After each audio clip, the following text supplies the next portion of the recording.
জীবনে কখনো কখনো এমন সময় আসে যখন মনে হয় সব কিছু যেন আমাদের বিরুদ্ধে চলে যাচ্ছে।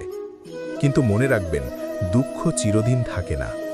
শ্রীকৃষ্ণের শিক্ষার একটি গভীর ভাবনা হল, মানুষের হাতে রয়েছে তার কর্ম, কিন্তু প্রতিটি ফল কখন কিভাবে আসবে তা সবসময় তার হাতে থাকে না। তাই জীবনে কঠিন সময় এলে হতাশ হয়ে থেমে যাবেন না, নিজের কর্তব্য করে যান। আজ যে পথটি কঠিন মনে হচ্ছে, হয়তো সেই পথই আপনাকে আগামী দিনের জন্য আরও শক্ত করে তুলছে।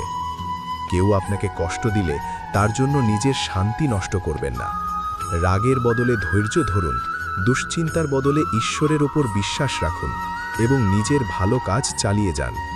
মনে রাখবেন, রাত যত দীর্ঘই হোক, ভোর একদিন আসবেই।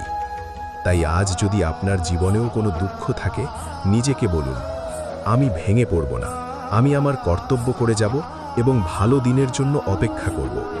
শ্রীকৃষ্ণের শিক্ষা আমাদের মনে করিয়ে দেয়, পরিস্থিতি সবসময় আমাদের ইচ্ছে মতো হবে না, কিন্তু পরিস্থিতির মধ্যে আমরা কিভাবে চলব সেই সিদ্ধান্ত আমাদের হাতে।